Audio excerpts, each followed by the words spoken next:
أعوذ بالله من الشيطان الرجيم. بسم الله الرحمن الرحيم. الحمد لله رب العالمين، وصلى الله وسلم وبارك على سيدنا محمد وعلى آله وصحبه أجمعين. وما رموتوبا مصر قوري وعاكويني قنباغا أنت كوي دبي وقرمغون كويني قرقري عما وسيره كويني قرقري عما وترنغان دانان سو كويني سيتين سيرن سو كوماندي. الحمد لله ودواني نغارو دوا من عما أرنا أودا غدي ما أرنا غهم رهينون يا ربي. أنا وودو ساكن ورغب دنا بالآخرة أرنا لغارون سروه أرنا قانون يا ربي. أرجانا كتا كلي أرنا نهلورا يا ربي. جهانا باكو كتا نرو كلي سوي أرنو يلا باك يا ربي. تفارم برما اللهم آمين. هرسا وسالي مبابو نغنيري ولا لقدانجي تكي سالي سنانو ورقونكو. نعم سالي سنانو تمرو هلو ورقينكو ولا لقدانجي تني لنكي ولا لقي كني سالي قانو تهينو أو مستحبونو. أتي وأما فضائل الصلاة فعشرة: رفع اليدين عند تكبيرة الإحرام، وتطويل قراءة الصبح والظهر، وتقصير قراءة العصر والمغرب، وتوسط العشاء، وقول ربنا ولك الحمد للمقتدي وللفذ،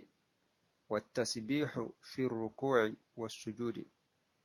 وتأمين الإمام في السر فقط. وأقول لنقي قلن سجنيره. أتي وأما فضائل الصلاة أما سل مستحبونه أقل تحينه فعشرة كني تمويه. سل مستحبونه كني تمويه. أيوة رفع اليدين كن هنا كتم بالوروتي عند تكبيرة الإحرام حرام كبر برنا أنغو الله أكبر هنا بينا أوتي كين حرام كبرنا كنا نان كتم بالوروتو دو كبرك باتكين قانونتني keni aw kitubi hili urotu no kata taro num pili jilenganga kana ngitana yankandi ken kitum pili urote keni mustahabu. Allahu akbar ke ya kunneni wajibinga ango Allahu akbar ke be kon Allah ken wajibinga be kituku hili urote keni mustahabu ken qanunteni. ati wa tatwilu qira'ati subhi aro soban qarangen gille wa zuhuri aro salahana. Fatiha halle soran wo qarene Fatiha halle arakan bana no hillanini woti keni sunnay. Ora ken ko sallen sunna no Fatiha halle na sora qara aywa walima ana aya ni wonon qara himbe ko soran place no keni sunnay bo ketan na qarangi ke gillondi angane sora be qarna nya sora gille ken qanunteni bo sora gillu aywa sora gillu awa sora gillu haqimanu ken awtunu suratul hujurat ya ayyuhal ladzina amanu la tuqaddimu bayna yaday Allahi wa rasulihi nalla war abasa bo anna mundu ken nogondi ken kanute ane sora be qarna sogo wa arsalanandi anna mundu ken nogondi ken kanute. وتقصير القراءة العصر أرو قرن العذران قرنين دهوي والمغرب أرو هترو قانر العذرا كون قرنين ودهنو أنغو السورة بقرنا فاتحة اللي أركان بانو هلا نوكين ينا السورة ديبنوا كنا نغاو تنو ودوه نانغا ورا والناس أنغا منو كن غني أو السورة ديبو منو كن غني نكين قرا كين قانون تاني. وتوسط العشاء أرو ساهو نانو غانكاوي كنا ساهو قرنين aywa ango kenya na nagandonga ho gille he ho depe he bo keni jatirigeri kengo nautu abasa na lawara waddo he ango kenga mundu ken noni wala donc ogara himme ko ni satan ko nautu ke soray na lawara ke soray kenni qaranganu ira qur'ana tagani taquranu nagati ira qur'an tagani taquranu nagati o go lahini haqibi kenni sikoy kenni ho gillu benu igillu kullu he pasira sora gillu tani hilli ho gillu aru he gillu naganunko bo ho gillu naganunko kenya wawtu suratul hujurat ya ayyuhal ladhina amanu la tuqaddimu bayna yaday Allahi wa rasulihi nalla wara abasa bo tisagaho ari ate sogoba aru salhana angana kata ken qarange munnu ken noni ken kanuteni bo nawtu abasa nala wara wadduhe ira kenya naganun ko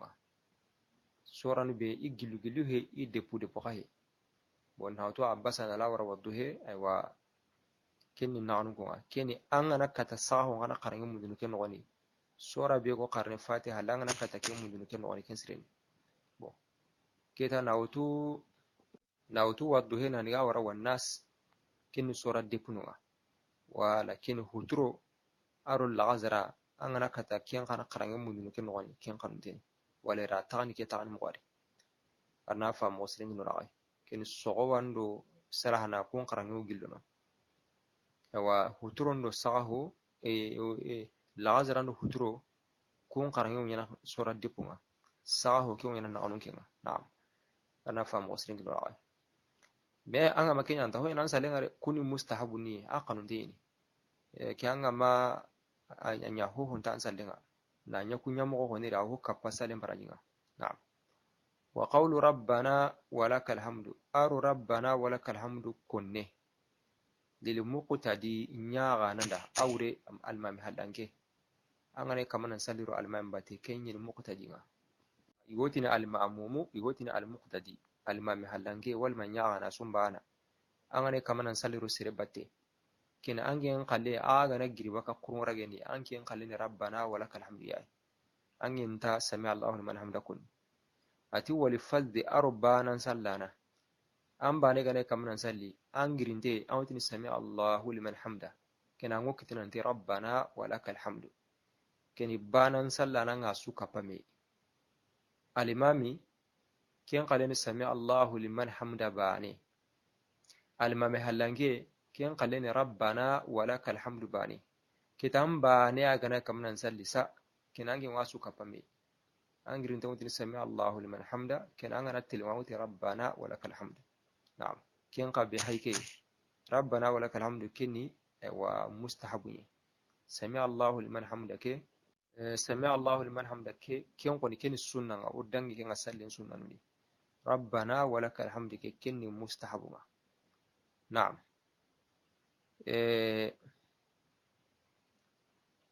ati watasbihu bon rabbana walakal hamdu maati rabbana walikal hamdu honi laka ke sigire ngusu nkorini wazina rabbana walikal hamdu ay walakal hamdu walaka rabbana walakal hamdu wo hono wake baka khano gemme rabbana lakal hamdu khano gemme na'am ati watasbihu aru subhanallahi kunne fi ruku'i kurungora gendi wasujudi aru sujudendi angana kurungol daga angu tasbihu nyana angana kurungol daga angu tini subhana rabbiyal azimi wa bihamdihi subhana rabbiyal azimi wa bihamdihi ahu lugani tasikoi ahu lugay kene tasikoi na'am kita aywa angani almamiya ahu lugangan do qotno nagi karagui wala sa halan kona siko kita angane almamiya ngam pakata to keni wasujudi ar sujudendi sujuden qalawti subhana rabbiyal ala ahu lugay kene tasikoi angane almamiya ngam do qotno ahu lugay amma kina yakaragui wala sa halan kona siko kita na'am ati wa ta'minul imami aro al-imami aminan kunne fi sirri gundondi faqat kemba ne kulepe bo awqumi adangi ha sharhan yawa aruni ra ko adangi wa ta'minul fadhi arbana salana aminan kunne wal ma'mumi aro al-mami halanqi mutlaqan ya gebe suma bo qarangin gundo qarangin bangano amba ne kene kamanan salli anganati wala dhalin awti amina angane almami hallange almami nganati wala dhalin awti amina anna famu bo kenni almami hallange ati wa ta'minul imami ar almami aminan kone fi sirri gundondi faqat gundon bane kulepe amma angane almamiya sallengo bangene nokube anganati wala dhalin halan ko ngutini amina ange nyimenta kunni qarenga ne bangine anta amina kunni ango amina to ko halan ko ma ketan no qubi anga ne qaren gundo no sa ko misala hana wal mal lazara nyini wali ma huturo arakan sikandi masahum pillanum illa garum pilli wonno nga qaran gundana kina sirendangin qaran kanin muku yo anna mugu inanti amina halango nanti amina kenni igarangi wala dalina kun kanin mugu yo kini nonga gundo qarangi nganai qarangi nganai gundo no kube anyi me kanati wala dalin amutin amina walakin almami ngo amina kunin no kube kenni qarangi gunde mbaanari kin qarangi nganai bangene ango amina to ko halango mbaa amma an bane koni game kamanan salli an aminan kunni an gane almami hallan ya kai an aminan kunni almami ganati wala dalin no kube almami gane qarangin gundana kene an yi mewo alhamdu soran qarna an bane ay alhamdu soran bane donc almami gane qarangin gundana no kube almami hallan ke a qanun dinni anna alhamdu soran bane kulli fiqra kene an yi me ganati wala dalin annati amin na'am aywa keta wollen ki qallin signire إن شاء الله مستحب السون أرندينا ولا لقباني والله سبحانه وتعالى يغنى أرنا فهم وسلم نرعي أتوا أما فضائل الصلاة هو ساقني توا أما فضائل الصلاة سلم مستحبنه فعشرة كن تموي رفع اليدين كتم بالوروتي عند تكبيرة الإحرام حرم كبر برنا كن باني وتطويل القراءة أر قرنين جل وتطويل قراءة الصبح أر صوان قرنين جل والظهر أر أيوة سلهنا كن هلوي وتقصير قراءة العصر أرو العصر قرنين دهوي والمغرب أرو أو هترو كن سكوي وتوسط العشاء أرو صاه نغنو غنكا وأوري صاه قرنين نغنو غنكا نقاوي كن نغطي وقول ربنا ولك الحمد ربنا ولك الحمد كنه أيوة للمقتدي نياغا نندا ولفذ أربانا سلانا نياغا نمرني المهم حلانكي أربانا سلانا دا كني كراوي والتسبيح أرو سبحانه كنه في الركوع قرن راجندي والسجود أرو السجود كني أواتموي وتأمين أيوة وتي قلت كرا دانجي كمبلي هون قبا ولينو وتأمين المأموم الفذ أربانا سلانا آمنا كنه والمأموم أرو المام حلانجي آمين كوني مطلقا يا ربي سمع بما نقرأنه وقندنو أو بانينو نوتي آمين كني أو نيري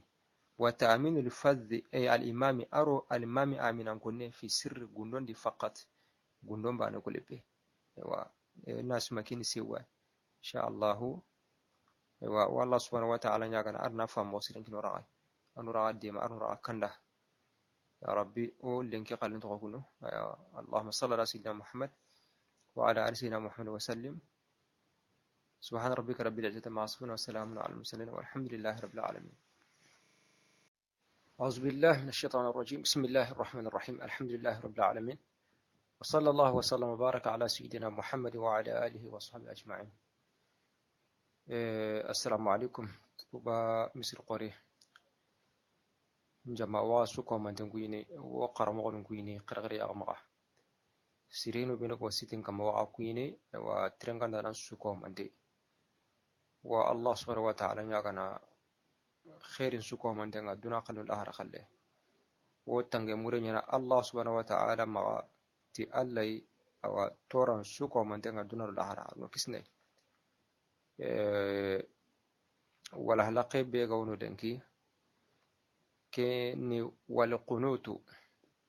وهو اللهم إنا نستعينك ونستغفرك ونؤمن بك ونتوكل عليك ونثني عليك الخير كله نشكرك ولا نكفرك ونخنع لك ونخلع ونترك من يكفرك اللهم إياك نعبد ولك نصلي ونسجد وإياك نسعى ونحفد نرجو رحمتك ونخاف عذابك الجد إن عذابك بالكافرين ملحق والقنوت لا يكون إلا في الصبح خاصة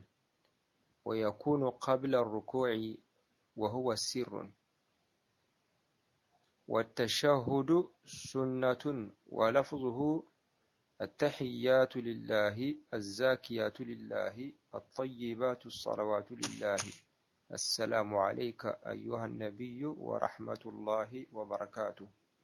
السلام علينا وعلى عباد الله الصالحين أشهد أن لا إله إلا الله وحده لا شريك له وأشهد أن محمدا عبده ورسوله فإن سلمت بعد هذا أجزأك. هو اللي انك قلن ولا يرين ولا لقنا سلم مستحبنو راكوين أنت مستحبنو تمو يعني بو أراهونو كناري هرسا أكوتينيو كمان كونتيني أتي والقنوت أرو قنوت مستحبنا قنوت أو قرنا الصغواني لقاقا ورناكو كاني وقنوت دواو قنوت دواو نيوا صغوان سالين أركان بالله نعو دواو نيانا وكينينا قنوتنا أيوا المام مالكي قولي تايا أرو الشافعي كين قولي تاي كونغا قرنا الصغوان دي مي الشافعي مذهبين سيرو كونغا بانغان ديني المام مالكي مذهبي كين غنو كون مذهبي كي وكونا قندنا ولا دونك الصغوان دي المام غنا أيوا أركان بالله دي أغنى دوغتا fatiha qarayenga sora be go saka kama na ken qara kuro be nyanare ken wucen pay qunutu nye. Naam. Ati wa huwa bo qunutu duwawu ngabeni alman maliki gara himbe wutu kenya haike Allahumma Allah inna uku nasta'inuka o deme muduna maga wa nastaghfiruka o yahe muduna maga wa nu'minu bika o tongoni tanki Allah wa natawakkalu alayka o gikin sakanka ma ونثني عليك الخير أو خير انتي غنانك الله كما خير كله خير سكو منتي أنغر خير بنور وانتي غناتايا نشكرك وانك الله بركة سقوني ولا نكفرك أنتام في سر ولنا ونخنع لك أو مغيان قناندا ونخلا أو كل نبك هبرن سكو منتي ونترك من أو سر التقون يكفرك كينغ وانك في سر ولنا اللهم ألا إياك نعبد ونانكم باني كل بيابتنا ولك نصلي وصلي نباني كل بيارا ونسجد أو سجدني أنيارا وإليك نسعى أو ترني والما أو قولين كتانكي ألا ياي أو ترني كتانكي ألا ياي كيغني باتينا ونحفد أو كينيني ناكورما كتانكي ألا ياي والما ونحفد أود قطن كتانك الله نرجو رحمتك أوانك الله ياهي ننكي ونخاف عذابك أو كنا أن ينقطعنا الجدة كنغر ينقطع قطعنا كان جهنم ينقطع أرنو كسناي إن عذابك أنك الله ينقطع ملحق يرانني بالكافرين كافرني بمعنى أنا كافرني كتنا كان الله وكسنايا ati wal qunutu kedwa wikani qunutunga ati qunutu la yakunu qunutun tanyana illa fi subhi ma ganta sowan baanari khassatan qirqir ya ama qunutu ngonyana sowan baanari anta qarne salahanari anta qarne lazirari saluku kutantanya na kumpo hori anyana sowan baanari wa yakunu awnyana qabla ar-ruku'i qurwara genkane sogowan arakan pillandi angana alhamdu qara sora be go saka kamma angana ken qara ken katanga an kurun walla kana qunuti ke duwa on qarna an qunuti ke duwa on qarna me angana mungu angara an kurun walla ga an mungu ange go simina qunuti ga kenan yana an kurun walla ga bati iyo angana giri baka kurun wara ge ni katanga wara kata suwide nga Allah wa qarna parce que me ko gemme aw gemme anna qunutu on qara qurura gem palle katango sujudini mena qara qurura gem kane ken sirini wala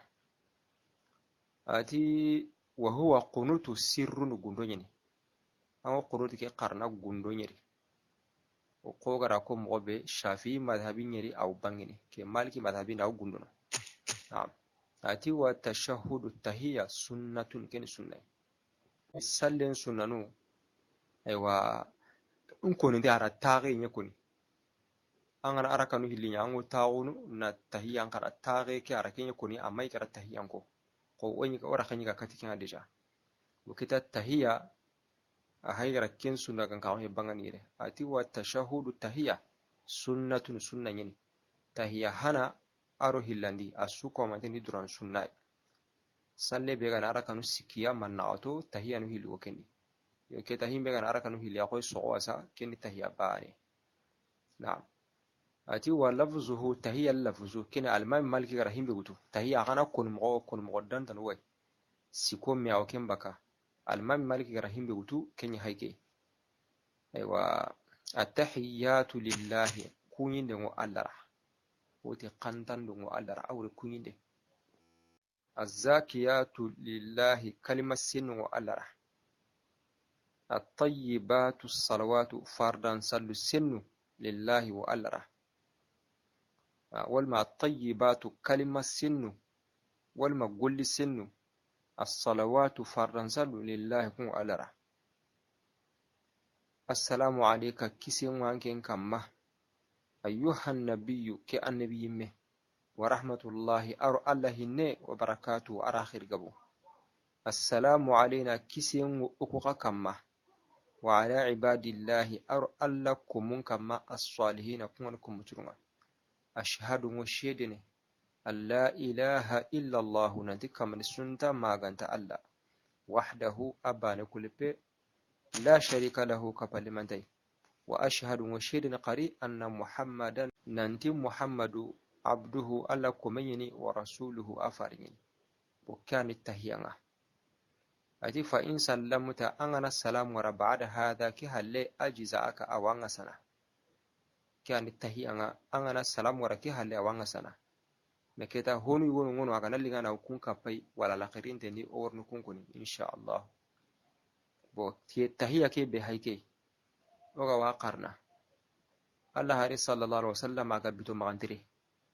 أغا ديغا كموندي aga kiɲɛ alla hadratun de alla munda ansihediya na tɔgɔ na kube aga kiɲɛ no ara alla kunyi hina attahiyatu lillahi azzakiyatu lillahi at-tayyibatu salawatu lillah kene ara alla kunyi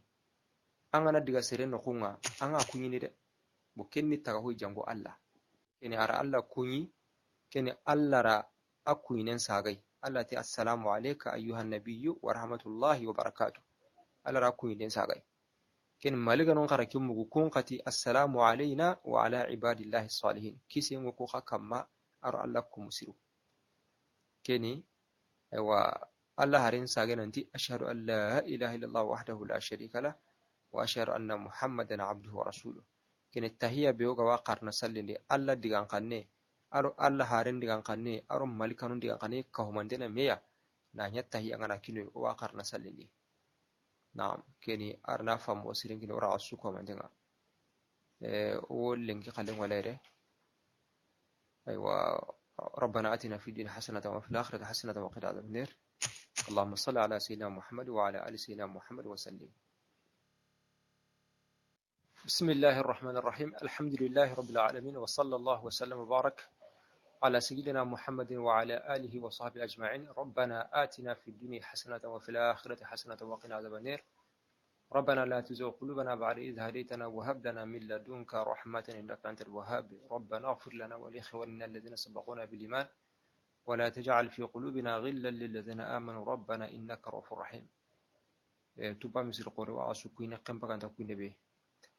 وقرمون كوني ناسرين كوني نا بيرون دون كوني نا سيتين ترنغاندان سوكو مانتين كوني نا دو نياغرا او دوم نغما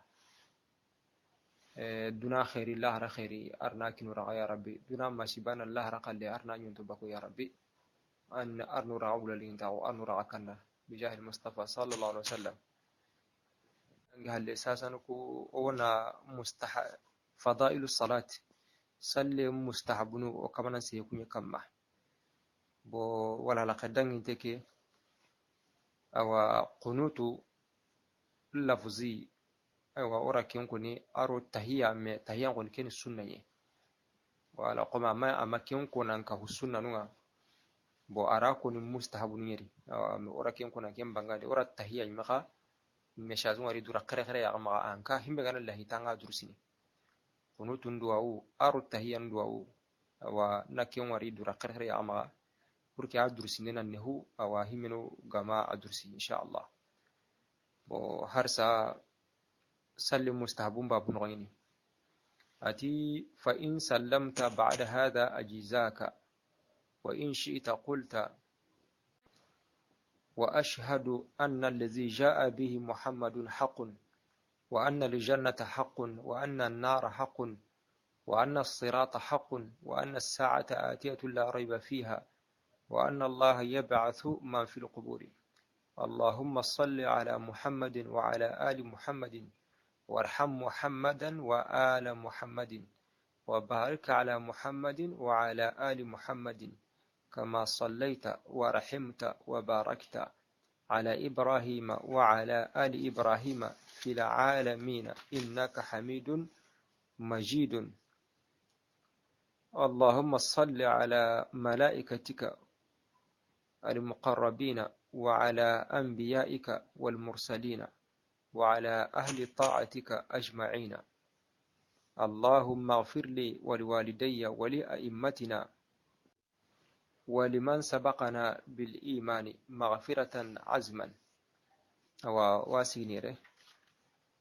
أتي فإن سلمت أنا السلام ورا بعد هذا كهل أجزاك وانغسنا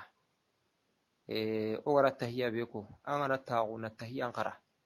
التحيات لله الزاكية لله ننغاورا لغرنا أنا السلام ورا كيمبال أوانغسنا بو تهيا كين السنة أنا كيمكو أوانغسنا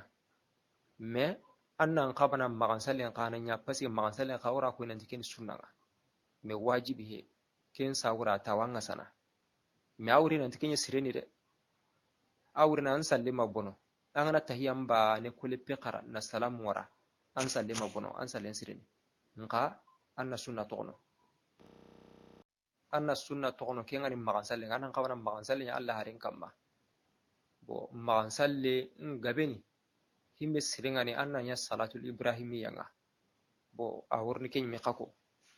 kenati wa in shi'ta ganal linganda qulta mutini wa ashhadu wa shedene anna allazi nanti himbe ja'a bi muhammadu gariti kenga haqqun tungini allah hare ngarti himbe ya tungini kenga ni dina ke islam ma on dinanga aro islam ma on pinsu ko mate tungini wa anna an-nara mushidin nanti wa anna al-jannata mushidin nanti arjanna haqqun tungini Allah haranti arjanna wono mu'mina nurna di tungini wa anna an-nara mushidin nanti yimbe kingal jahannabay haqqun tungini wa anna as-sirata mushidin nanti as-siratu kingani killani awullahara wa abban bante wo jahannaba qoron kamma besu ko mante wo dangine sire sirendo sur bure besu angana kata kutana ankisi angura aljanna yawa jahannaba kan nolim ko yerne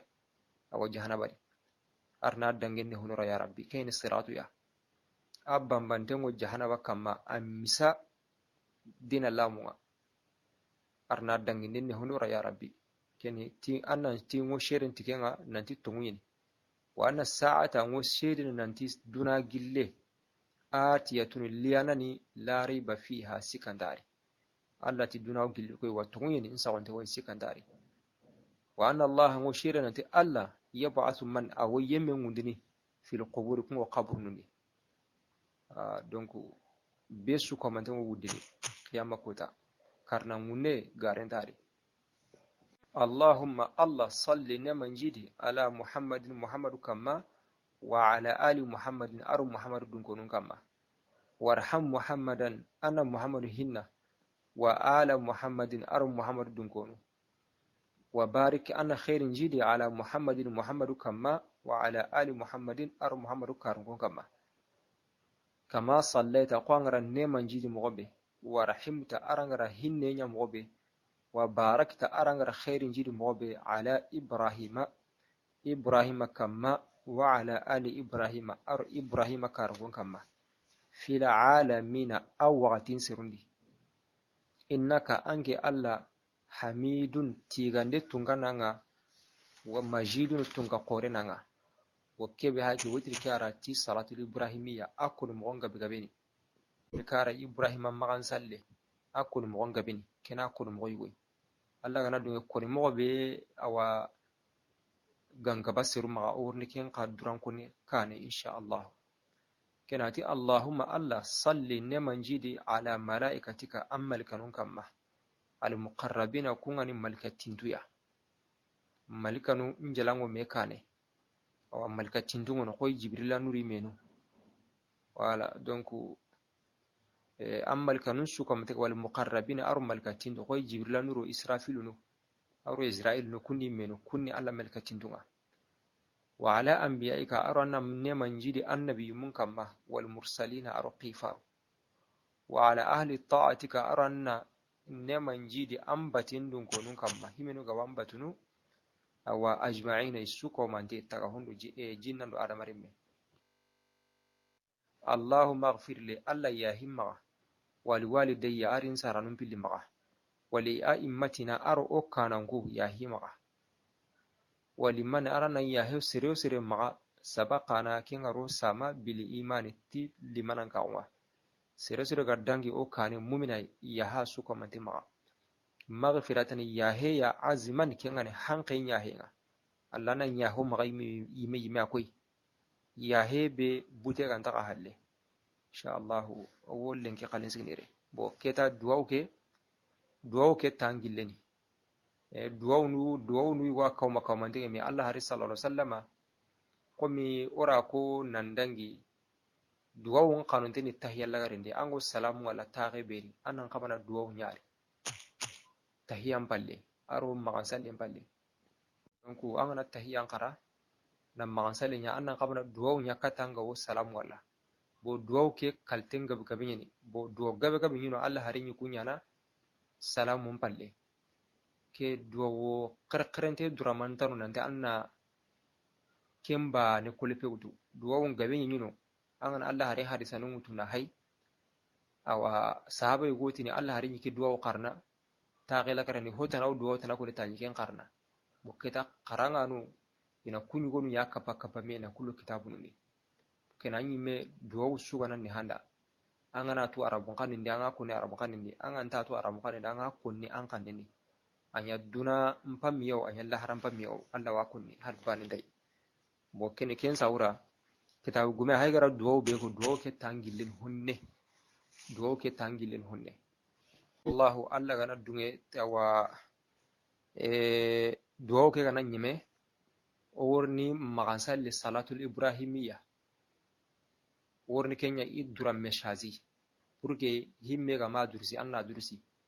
aro o duwaw depine wo dabarni insha Allahu